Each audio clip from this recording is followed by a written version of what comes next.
Hello, and welcome to the Digital Workspace Works podcast. I'm Ryan Purvis, your host, supported by our producer Heather Bicknell. In this series, you'll hear stories and opinions from experts in the field, stories from the front lines, the problems they face and how they solved them, the areas they focused on from technology, people and processes, to the approaches they took that will help you to get to the grips with the digital workspace inner workings.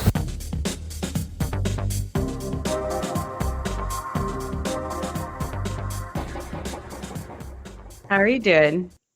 Very good, thanks. Very good. Very excited. It's all coming together. So we obviously, you would know this, but not many people know this. We've now launched the Valuu Community. We've got without even telling people about it, we've already had a few people signing up for it, which is great. And when I say a few, I mean one or two, but that's okay. So this will replace our Slack community that didn't go anywhere. And the reason why it didn't go anywhere because I just think it didn't have any value. But we focus a lot on value for this community, so I think it'll do well. In that we've got some training material, we've got obviously the chats and the posts related to this podcast. We've got another series we're putting together, and then we have the Valuu Execs community in there as well. So I think it's going to be quite an interesting place to be. And we're using Circle, which I've been quite impressed with. I think the experience with Circle is a bit better than the experience I had with Slack. It's very exciting. Yeah, I saw that. That's awesome. That tool was new to me. Is it? How'd you come across? Why'd you land on Circle? Tom. So Tom Abernathy and I were chatting about it. I can't remember if it was before our episode or in the episode. We just cut it out. But he was looking. He's kind of a good guy to go to when you're thinking about stuff because he's probably spent the time researching it. So we were chatting about CRMs, and he made some recommendations on that, and then we were discussing about communities because obviously being an MVP, your MVP status is very much driven by your network or your commitment to the community. So Empowering Cloud is it's a 3,000 member I think community. I can't remember exactly the numbers he gave me, but when we were chatting about it, he said, "Look, we built something custom for what we're doing." But if you're really looking for a good platform, the Circle looks to be pretty much, one of the better options. Now, so I just took it on face value. I signed up. I, spent a couple late nights putting it together and that, which is what the result is. And when I was looking at it, there were other vendors that do it. I mean, they're not the only one. There are others. But it's one of those sunk cost fallacies. You're halfway through it, you might as well just stick it out.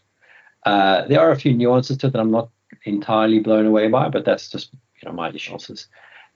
But what I like that comes with the mobile app experience is good so far. I've asked them if I can change the logo on the mobile app because it's right now it's a Circle logo. It's not not the Valuu logo, but I think that'll come. But comparing it to some of the other networks I'm involved in with their apps, it's a pretty good experience in comparison. So yeah, I'm looking forward to getting people in there. And the other thing which didn't work very well with the Slack group is I didn't have a community manager. So I've got someone in mind for that. I'm just waiting to chat to her about it. And I think that'll help as well, just to have a person talking to people and making sure they're okay and making sure there's content coming through. And not just content that's generated and put through like RSS feeds and that sort of stuff, but like a daily topic. That sort of thing. And I mean, I'm open to suggestions, and obviously I'm contactable in there, as are you, so you can just come and chat to us there. And then the other thing which I thought was really cool, and I didn't think about it till I literally clicked on it this morning, is there's an option to go live in there. So we could actually just do a live broadcast in there, which is quite a scary concept because normally we do this and record it and fix it, whatever. No pressure, yeah. But I think it'll be fun. Oh, very cool. How are you hoping it'll be used sort of over time? What's the vision? So a couple of things. One, there's the interaction of members. So I think one of the challenges I had with Slack, we had about 19 people in there, give or take, but the people didn't network. It kind of had a few people chat, and then maybe something happened, but it kind of fizzled out pretty quickly. And I think it's because at that stage not everyone was using Slack or Teams like they would be now. So that's one aspect that I think will improve being in Circle. And it's not a technology thing. I think it's just that people are a little bit more comfortable with that stuff now across the board. We've got the training courses, which was something I couldn't really do at the time. We've now developed a whole bunch. We've got 5 that'll be ready now. We've got another 7 in the pipeline. Those are mostly paid for, but we're not charging, a huge amount of money. But these are things that I see all the time that I just wish people knew, or at least had some information on that they could help. So we'll test that out and see how that goes. We then also have the Value Execs community, which is a place for people that want to do a bit more than what they're doing to go to. So that's a community for fractionals, interims, part-time, people with experience. Don't necessarily have to be an exec, but if you know something, you've done something for a while, and you know a lot about it, you can help somebody, then that's what that group is for. And that's got its own tiers as well. So we have the community tier, and that's really access to the opportunities that come through. So when we get a client that comes through and says, I want an expert on machine learning to coach our CTO or our CEO on this 1 day a week or 4 days a week, or whatever it is, for a month, 5 months, whatever those things are, those opportunities come through. Same as interim, may need a CMO for 6 months while they find a CMO and help hire somebody, or a part-time person, which they're not big enough yet for a CTO, but they'll probably, happily have someone come in and coach their lead developer on strategy, which is what I had this morning. It was one of those. So it's for that, and I think there's as much as the market's very slow going into the summer period where everyone goes on holiday for 6 weeks, there are people that are looking not necessarily to go hire a very senior person, but they're looking for someone they can go to and get that expertise for a period of time. We'll do a little bit more with that community in the sense of helping them out to get set up and it's really, using, if anyone's interested in joining, they can always reach out to me, but it's really to build the brand of the people involved. So we're very different to the other communities in that respect. It's not as much as Value Execs exists as a brand. It's actually the members we want to build the brand around, but a customer can just come to Value Execs to find the person, if that makes any sense. And we don't get involved in the commercial stuff. We just, once we have the opportunity, we connect them up with a few candidates on a blind basis, and they can pick the ones they want to talk to, and then from there on, it's up to them to agree the commercials, which is also very different in the market. A lot of these guys try to control everything. We just want to, get people connected with the right people with the right opportunities. And then we have a mastermind, which I'm formulating now. So that's also there available to complete a survey on. I've got a few ideas on what the mastermind would look like, but I just want a few people to tell me what they're looking for. And that'll be a very limited amount, like 5 or 10 at a time. And my kind of idea on it is that you're going to go and get, let's say it's 5 people. You're going to get them coached for 3 months by an expert. They could be coached by a global CIO. They could be coached by a business coach, whatever the topics are. And then there'll be an accountability exercise. Like, what is, you want to go out and be a fractional CTO that does a whole lot of startups. Well, you need to go and get 5. Go to AngelList, go and find 5, go and offer to do the work. Like, I met one guy a couple of weeks ago. He's done a few exits, and he just looks for startups where he can get equity. He doesn't need the salary, he just wants equity. And he's willing to slice it up and work. And I think that's a great model. I think you can, if you've got the money and you can, be invested for the long term like that, for the equity upside, then I think that, do it. And then we'll obviously, do what we can to promote them through this podcast and the other series that we're doing. So yeah, it's, as I say, very exciting. No, it's super exciting. And can anyone join and sign up? Well, I mean, so as I say, you've got to have some expertise. I'm not going to... In the general community, not just Value Execs. I mean, just for the community. Yeah, so general community, just sign up. Anyone who's listening now can just come to community.valuu.ai and join, and they'll get instant access to the channels for this podcast and the new series that we're doing, plus all the general stuff that we have. And then what I thought you were asking is, can you just join Value Execs? Well, you can come and join Value Execs, but there is a conversation that I would want to have, or Warren would want to have, just to make sure that we're not wasting each other's time, and that's not meant to be flippant. You could be a 20-year-old who's very keen, and you just don't have the work experience, but you're prepared to put the time and all the rest of it, I wouldn't say no to that person per se. But it's just got to make sure that there is that kind of attitude and that kind of stuff. But once that's through, and there's a couple of things that we do when we're on board that the person, then it's building a good community. So great. And I should say, if anyone isn't too keen on downloading a new, I think you can use it in browser as well. Yeah, and it works quite well out of. I use it in Safari and in Chrome for what I've been doing the last couple of nights. So yeah, it works well. Well, that's great. Very, very exciting stuff. Well, anything else you want to add on that, or anything else that's new for you? No, I think that was the most important thing I wanted to chat about. Okay. I think we've got such good, from a podcast point of view, we've done so well with listenership. I think there needs to be a place for people to come to. I'm hoping that's what they see. People will see the community as. And it's kind of my debate on whether we get sponsors or we try and monetize the podcast or not. And if we don't have to, because the community works, then that's great. I think that's almost a better thing. And it's not an either or. It's let's see what works with what we're doing.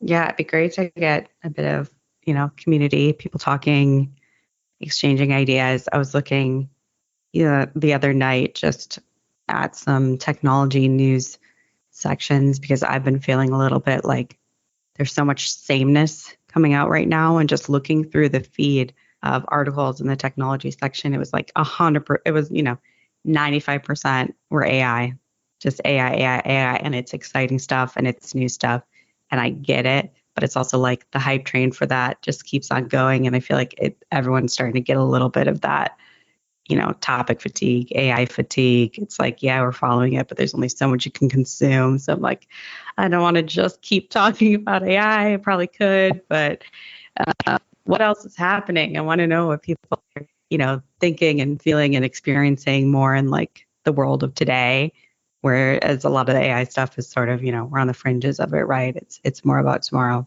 which the future is always exciting to speculate about, but yeah, just love to hear what else is on people's minds right now. Yeah, it's funny you say that, because I think as much as AI is doing a lot of stuff, you still have the same problems for the most part. So, it's all good and well to go and you see a lot of it on LinkedIn, like here's an AI that helps you write content. Here's an AI that, does your work faster, whatever. Code, images, yeah, for each specialization. Yeah. Which is fine. I mean, that's the nature of the course. But I still think you've got to, like some of the training courses that we've put together, you still need to build trust with people. You still need to, like with what we're doing with value, benefit realization. You still have to know how to recognize it, and you just have to know what to do with it. So an AI is not going to solve that problem for you in today's world. But I think there is a need to stop talking about AI and to talk more about expertise and skills. And I was actually listening to a very good video by the guy that I really like, Adam Hamanzi, who runs acquisition.com. And he was saying that entrepreneurs that are successful, or people that are successful, I should rather say, have skills and leverage. And skills come, and he used to say experience as well, but he said actually experience comes to your skills anyway. So as long as you've got skills and you've got leverage, you'll do well. And you just got to figure out how to apply your skills to leverage. And I think that's where my irritation probably with all this generative AI stuff is. It's kind of negating the need that you still have to skill yourself up in order to use the stuff and to actually know if the AI is valuable or not. And I think that's the thing that's going to come back and bite a few people or a few whatevers who haven't, fully understood what they're working with or how to get the most out of it. AI is it's not the silver bullet, much like no tool has ever been the silver bullet. Yeah, I totally agree. It reminds me a little bit of thinking about maybe some famous artists throughout history. Think of like Picasso's style and him kind of taking it in a new direction, but he was able to do that because he had the fundamentals of being an incredible artist already, and that's what allowed him. So it gave him the knowledge to spin off and create his own, style that continues to influence people for, many, many years to come. So sort of akin to that. I think that, definitely can't just have the style without substance. Yeah, and it's a good point, because if you look at I think it's Midjourney that does all the image generation, and they were talking about how they brought Zoom in now, and they can zoom out and all that kind of stuff. Picasso, to use your example, he can go draw something, and he could change his mind halfway through drawing it and do something different, which makes it creative. Mm-hmm. Whereas the AI will only take, specifically most of the generative AI that's being built now, is using patterns of what it's seen before to generate the new pattern. So it doesn't have the creativity spark to it. So yes, it can go replicate the Mona Lisa, for example, and merge that with probably another famous painting to give you a new painting that's the combination of the two. But it's not going to be creative in the sense that it had a wisp of inspiration and drew something different that hadn't been seen before, or whatever it is. It's just going to merge two things together in a way that mathematically makes sense. Mm-hmm. That's what it's doing in the end. It's weighing statistics and averages and whatever, regressions. So, yeah, it's interesting in that respect. Yeah, I completely agree. The quality of what you put in has a huge impact on the quality of what you put out, but also, the limits of what it's capable of, and raised a lot of interesting questions around what is art and all that fun stuff that people love to debate as well, and what's copyright, and well, interesting times. Yeah, I mean, someone was asking me that question the other day. Is it because generated by AI is copyrighted? And I actually don't know the answer. I'll actually ask our relevant expert on that and see what he says, because I don't know. It's probably the same as you come up with a maths formula. Could you copyright that maths formula if you put 5 numbers together and you did like a multiplication or something? Can you copyright that? Because it's really just things you put together to get an answer. I think you'd have to probably do a lot more than just spit out some text. I think you have to probably put down, the idea and where the idea would take you and all that kind of stuff, which I don't think you can necessarily generate all that without. I wonder about traceability too with a lot of the stuff. Sorry, traceability. Traceability. Well, I mean, someone would argue that nothing's new. No. I mean, this day and age, because you have access to so much information, everything has been thought of. It just has to be applied differently. That's the innovation. I don't know how true that is, because we don't know what we don't know. But in reality, for most topics, you could ask ChatGPT to give you an answer, and it'll come back with an answer. Whether it's right or wrong is going to be the question. But in that respect, you're getting answers quicker than you would have if you had to go research something. Mm-hmm. True. Yeah, I know there's lots of interesting conversations happening as well, particularly in education around tools to try to detect when AI is being used versus. Yeah, well, this is a longer conversation than the 2 minutes we have left. Yeah. The fundamental problem with education is an archaic approach. It doesn't make sense.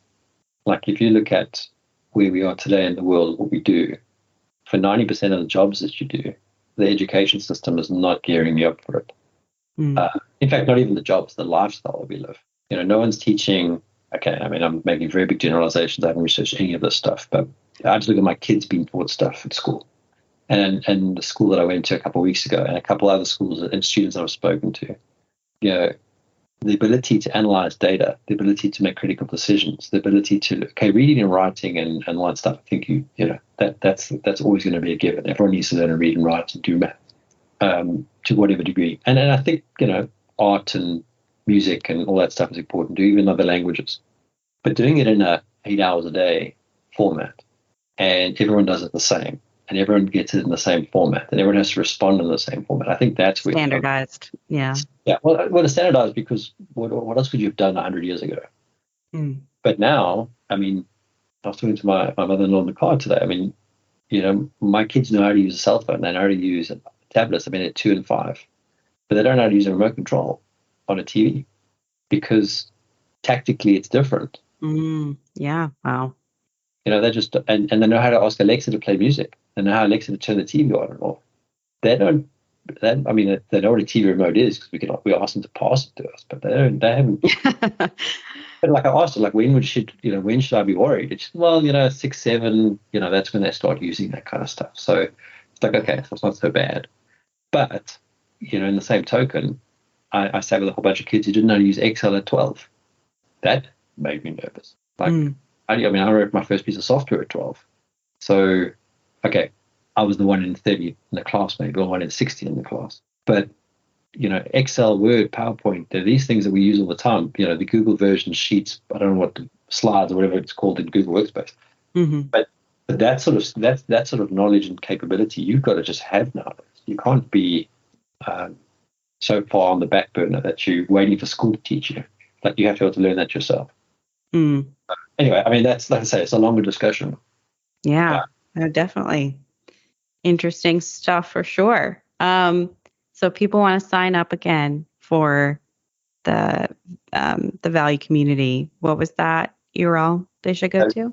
That's community.valuu.ai. Great. And that's Valuu, VALUU. Yes. Sorry. Whenever I say value, it's always spelled with 2 U's. Yeah. The assumption now on that will be the dominant use so of the word bad. value. I write emails, I put them in like mirror boards, everything is spelled with 2 U's, and I keep it. Someone says, this is spelled wrong. Oh, no, it's not spelled wrong. That's how my company's spelled. I'm like, okay. The joys of branding. Yeah. Yes, exactly. Well, that's what I want. I want to own the brand like Coca-Cola owns Colgate. Exactly. There you go. So, it needs to be ownable. That's it. Super. Thanks, Heather. Good to catch up. Yeah. Same here. All right. Until next time. Yeah, bye. Thank you for listening to today's episode. Heather Bicknell is our producer and editor. Thank you, Heather, for your hard work on this episode. Please subscribe to the series and rate us on iTunes or the Google Play Store. Follow us on Twitter @the DWW Podcast. The show notes and transcripts will be available on the website www.digitalworkspace.works. Please also visit our website www.digitalworkspace.works and subscribe to our newsletter. And lastly, if you found this episode useful, please share with your friends or colleagues.